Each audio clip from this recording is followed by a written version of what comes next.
क्या नए साल में गोवा की पार्टी पर ब्रेक लगेगा?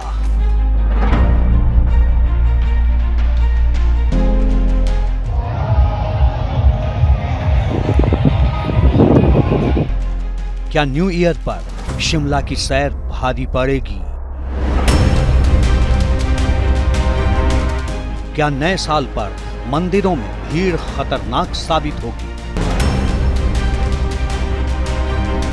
ऐसे कई सवाल फिर से लोगों को डराने लगे हैं, क्योंकि एक बार फिर कोरोना वायरस ने रफ्तार पकड़ ली है।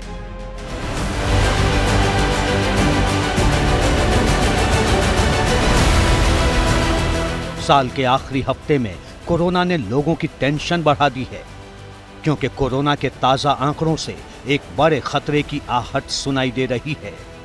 ताजा आंकड़ों के मुताबिक केरल में कोरोना के 2606 केस सामने आ चुके हैं, जबकि कर्नाटक में 105, तमिलनाडु में 104, महाराष्ट्र में 53, गुजरात में 32, पुडुचेरी में 27, तेलंगाना में 19 और गोवा में कोरोना के 16 मामले दर्ज हुए हैं। राजस्थान में 5, आंध्र प्रदेश, पंजाब और यूपी में 4-4, छत्तीसगढ़, दिल्ली, जम्मू कश्मीर और मध्य प्रदेश में 3-3, बिहार और झारखंड में 2-2 और असम में कोरोना का एक एक्टिव केस भी मिला है। कोरोना की रफ्तार का अंदाजा इसी बात से लगा सकते हैं कि 24 घंटों में ही करीब 600 से भी ज्यादा मामले सामने आ चुके हैं। खतरा यह है कि यह आंकड़ा कुछ ही दिन में कई गुना बढ़ सकता है। जो भी कोमॉर्बिडिटीज़ वाले पेशेंट हैं, जैसे जो अनकंट्रोल्ड डायबिटीज़ है, किडनी पेशेंट्स हैं, ब्लड प्रेशर के पेशेंट्स हैं, या कोई और जैसे जो कैंसर सर्वाइवर्स हैं, ये सब हैं, उनकी इम्यूनिटी काफ़ी लो होती है। तो इस केसेस में ये लोग अगर वायरस, नॉर्मल वायरस से, जैसे जो नॉर्मल सिम्टम्स होते हैं खांसी जुकाम से भी, इन लोगों में ये जल्दी एग्रीवेट हो जाते हैं सिम्टम्स, और इसीलिए ये एक लिमिट के बाद एक घातक। कोरोना के बढ़ते मामलों के बीच एक बड़ा कंफ्यूजन नए वायरस को लेकर है।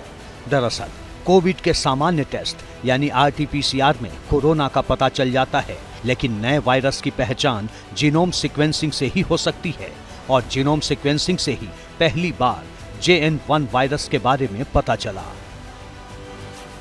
जीनोम सीक्वेंसिंग के जरिए भारत में अब तक JN.1 वायरस के 26 मामले ही सामने आए हैं। हैरानी की बात यह है कि JN.1 वायरस के 19 केस सिर्फ गोवा में मिले हैं। पता चला है कि जिन लोगों में JN.1 वायरस मिला है वो गोवा फिल्म फेस्टिवल से जुड़े थे। JN.1 वायरस के बाकी मामले राजस्थान, केरल और महाराष्ट्र से सामने आए हैं।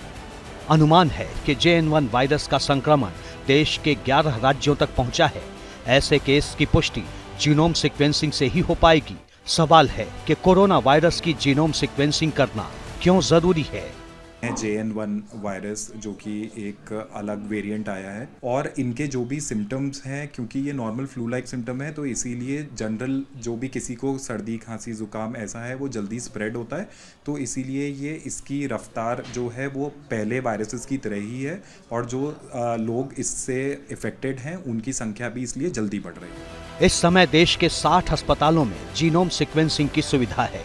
कोरोना के बढ़ते मामलों के साथ इसकी जरूरत और बढ़ जाएगी, ताकि वायरस की जमीनी हकीकत का पता चल सके। दिक्कत यह है कि मरीजों में खांसी, जुकाम और बुखार के सामान्य लक्षण पाए जा रहे हैं, लेकिन क्या आगे हालात और विस्फोटक हो सकते हैं? कोरोना का कब पीक आएगा और कोरोना के आंकड़े कहां तक जाएंगे? इन सवालों पर डॉक्टर और मेडिकल एक्सपर्ट के बीच माथापच्ची शुरू हो चुकी है।